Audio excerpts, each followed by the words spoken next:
सम्मेल चोर है, सम्मेल चोर है, चोर है। शॉप दिलाओ, शॉप दिलाओ, शॉप दिलाओ, शॉप दिलाओ। अंसल चोर है। साइबर सिटी गुरुग्राम में रहने वाले हर व्यक्ति का सपना होता है कि उनका भी एक सिटी में अपना एक घर हो, और इस सपने को पूरा करने के लिए कुछ लोग अपनी वर्षों की कमाई को दांव पर लगा देते हैं, लेकिन कुछ बिल्डर उन लोगों के सपनों को पूरा करने की बजाय उन्हें परेशान कर रहे हैं। ऐसा ही मामला साइबर सिटी गुरुग्राम से सामने आया है, जहां बिल्डर की मनमानी और उत्पीड़न से परेशान होकर लोग सड़कों पर उतरे हैं। यह मामला गुरुग्राम के सेक्टर 83 के जाने माने बिल्डर अंसल और सम्यक बिल्डर से जुड़ा हुआ है, जहां 11 साल बाद भी लोगों को अभी तक उनकी गड़ी कमाई के बदले प्रॉपर्टी नहीं मिली। यहाँ तक कि हरेरा और तमाम दफ्तरों के चक्कर काटने के बाद भी जब कोई समाधान नहीं हुआ, तो लोगों ने आज मजबूरन सड़कों पर उतरकर विरोध प्रदर्शन शुरू कर दिया। दरअसल 2013 में अंसल बिल्डर ने लोगों को सेक्टर 83 के कॉमर्शियल कॉम्प्लेक्स में दुकानें बेची थी, जिसका पोजीशन 2018 में मिलना था। इसी दौरान अंसल ने दूसरे बिल्डर सम्यक के साथ एग्रीमेंट किया और लोगों से उस प्रोजेक्ट की कीमत वसूलता रहा, लेकिन जब पोजीशन देने की बात आई तो अंसल और सम्यक दोनों ने ही मिली भगत कर लोगों को गुमराह करना शुरू कर दिया। अब हालात यह हो गए हैं कि 11 साल बीत लोगों को ना तो उनका पैसा मिल रहा है 11 साल बाद भी, और ना ही अपनी दुकान मिली है। लोगों की माने तो उन्होंने अपनी गड़ी कमाई सिर्फ इसलिए इस प्रोजेक्ट में लगाई थी ताकि वो अपना रोजगार कर सकें, लेकिन बिल्डर ने उन्हें कहीं का नहीं छोड़ा। अब हालात यह हो गए हैं कि उन्हें डर डर की ठोकरें खानी पड़ रही हैं। बहरहाल यह कोई पहला मामला नहीं है बिल्डर की मनमानी का। हरेरा बनने के बावजूद भी बिल्डर की मनमानी रोकने से अभी तक सरकारें विफल रही हैं। मैं विजय ठाकुर, अंसल हब 83 सम्यक हब 2 बुलेवार्ड का प्रेसिडेंट। हमने ये प्रोजेक्ट साल 13 में बुक किया था। 13-14 में इसकी बुकिंग हुई थी, 14 में इसकी बिल्डर बायर एग्रीमेंट बना था। कई पेमेंट प्लान थी, उसमें प्रोडक्शन कंस्ट्रक्शन लिंक भी थी, उसमें बाद में 60-40 भी आया, उसमें 30-70 भी आया। तो हम लोगों ने 17 तक अपना 95% पेमेंट दे दी थी। 17 तक यहाँ डेवलपमेंट हुई, स्ट्रक्चर बना, लेकिन उसके बाद पैसा जब पूरा चला गया तो उसके बाद इन्होंने कंस्ट्रक्शन करना बंद कर दिया। 17 के बाद 18 को इनको पोजीशन देना था, 18 को पोजीशन नहीं मिली, 19 तक आ गए। फिर बोला कि ये रेरा में रजिस्टर्ड है तो 20 में मिल जाएगी, तो 20 तक हमने सोचा 20 तक मिल जाएगी। 20 के बाद भी हमें पोजीशन नहीं मिली, 21 आ गया, 22। उसके बाद ये दोनों आपस में सम्यक और अंचल दोनों को डेवलपर हैं, आपस में कोर्ट में चले गए। ये इनका जो किस्सा है, बिल्डर बायर एग्रीमेंट दोनों करते हैं और उसके बाद फिर ये कोर्ट चले जाते हैं ताकि प्रोजेक्ट और डिले हो। तो 22 के बाद जब दोनों कोर्ट में चले गए तो आर्बिट्रेटर ने सम्यक को 1.5 साल में इसको कंप्लीट करने का ऑर्डर दिया और बनाने को साइट हैंडओवर करी। आज उसके बाद भी 3 साल हो गए, लेकिन हमें अभी आप प्रोजेक्ट देख सकते हैं, अभी भी ये 2 साल लगेंगे इसे कंप्लीशन में।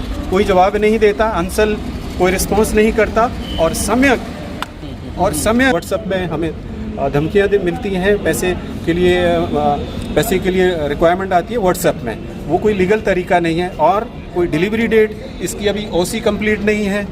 उसके बाद हम कोर्ट गए हैं, कोर्ट में ये हमने एसोसिएशन बनाया, उसको रजिस्टर किया, और कोर्ट ने क्या कहा? अभी हियरिंग है जिसमें अंसल को भी बुलाया है, समय को भी बुलाया है, एसोसिएशन का भी वहाँ पे रिप्रेजेंटेशन। लगभग कितने लोग हैं जो इससे अफेक्टेड होते हैं? इसमें लगभग 400 लोग हैं जो इफेक्टेड हैं इससे, और सब वेट कर रहे हैं। 10-11 साल हो गए इस प्रोजेक्ट को, अभी भी आप देख सकते हैं प्रोजेक्ट कंप्लीशन में नहीं है। झूठे वादे किए जाते हैं, हमें 11 साल से हो गए। जैसे एक मिडिल क्लास में इंसान है जिसने पैसा लगाया है, अपने खून पसीने की कमाई लगाई है, वो 11 साल से वेट कर रहा है। अभी भी हमें कोई किसी से जवाब नहीं मिलता कि कब ये हमें हैंडओवर किया जाए। मेरी यहाँ पे 2 यूनिट है, जो कि दोनों यूनिट मैंने एश्योर्ड प्लान पे खरीदी हुई है, जिसमें साम्यक के प्रोजेक्ट्स भी कंफर्मिंग पार्टी है। मेरे एग्रीमेंट में साम्यक के भी साइन है। मेरा 3 साल से ना ही तो एश्योर्ड रिटर्न मिला है, और मेरी यूनिट भी ये कह रहे हैं कि आपकी यूनिट भी किसी और को बेच दी गई है। और मैंने रेरा में भी कंप्लेंट कर रखी है, केस चल रहा है, और पुलिस कमिश्नर के यहाँ भी कंप्लेंट दी हुई है, जिस पे कार्रवाई चल रही है अभी, पर कोई संतोषजनक जवाब कहीं से भी नहीं मिल रहा है। कितने की? तो यूनिट मेरी करीब 3 करोड़ रुपए की है, और मैंने एज पर एग्रीमेंट जो पूरी पेमेंट दे रखी है इनको, जो एग्रीमेंट की टर्म्स कंडीशन है, और जो ड्यू अमाउंट है वो पोजीशन पे मिलना है, जो कि ऑफर पोजीशन ये दे नहीं पा रहे।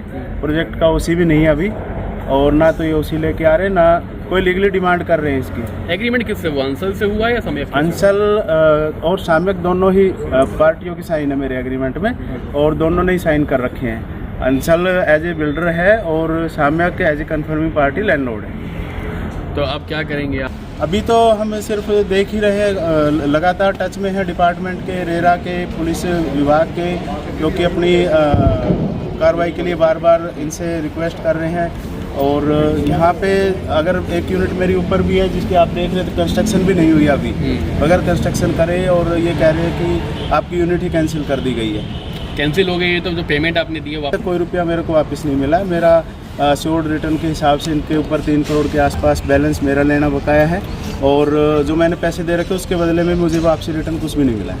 ये इसी में मैंने शॉप लिया हुआ है, और हमारे जैसे बहुत सारे ऐसे बायर हैं जो जिन्होंने अपने खून पसीने के पैसे, जो हम सभी लोग निजी कंपनियों में कार्यरत हैं, अपने पैसे दूर दराज से आए हुए हैं, और यहाँ हमने खून पसीने की कमाई, हमने यहाँ पे दुकान के लिए पैसे लगाए थे।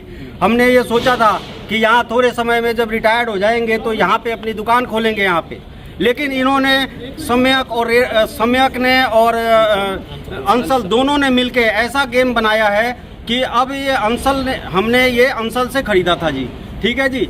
अब अंसल के पास अंसल हमारे को कहता है जी सम्यक से ले लो, और सम्यक कहता है जी कि नहीं, आप सम्यक से लो, अंसल से लो, क्योंकि आपने पैसे सम्यक अंसल को दिया है। तो ये हम दोनों के बीच में हम बिल्कुल लटके हुए हैं, और अभी ऐसा हो रहा है कि इन्होंने अभी 2020 में हमारे से सम्यक ने हमें अपने लीगल अथॉरिटी के द्वारा हमारी वेरिफिकेशन कराई कि आपका कौन सा शॉप है। हमारे कोर्ट ने बोला हुआ है, कोर्ट ने लिस्ट दिया था जिसमें हम सभी बायर का नाम था उसमें। उसके बाद उसने उस चिट्ठी में लिखा, और हमारे को अब जब हम कोर्ट में गए हैं, रेरा के पास हम गए हैं, इनके पास रेरा का कोई रजिस्ट्रेशन नहीं है। 2018 में जब हमने अंसल से मैंने लिया था, ये शॉप लिया था, तो अंसल रेरा रजिस्टर्ड था। तो रेरा की क्या जवाबदेही है? जब हमने ये रेरा रजिस्टर्ड जब हमने प्रोजेक्ट लिया है, तो रेरा की क्या भूमिका है यहाँ पे? रेरा भी हमारे साथ टाल मटोल वाले गेम कर रहा है। हम रेरा के पास जा रहे हैं, हमें आज पहले रेरा से कोई रिस्पांस मिलता था, आज कोई हमें रेरा से रिस्पांस नहीं मिल रहा है। हमारे जैसे छोटे लोग जो ये यहाँ पे नौकरी पेशा करते हैं, हम कहाँ जाएं? हम कौन से अथॉरिटी के पास जाएं जो हमें हमारा ये शॉप दिलाए? अब ये कह रहे हैं सम्यक ने, अब जब हमने कोर्ट में अपना रेरा के पास अपना हमने आवेदन दिया है, तो ये यहाँ पे इस सम्यक ने एक पिटीशन डाला है, जो मैं आपको भी पेपर में दिखाऊंगा, जिसमें वो ये कहता है कि हमने ऑलरेडी तीसरे को बेच दिया है। मैंने ऑलरेडी तीसरे को हमने बेच दिया। बताइए, ये अक्टूबर में बेच दिया हमने। सितंबर में जब पिटीशन लगाई है, तो रेरा की खबर कैसे लगी है इसको सम्यक को? सितंबर में मैंने पिटीशन लगाई है, और अक्टूबर में वो रीसेल कर देता है। वो 4 अक्टूबर को रीसेल करता है, जिसमें उसने लिख के दिया है कि हमने थर्ड पार्टी सेल कर दिया है।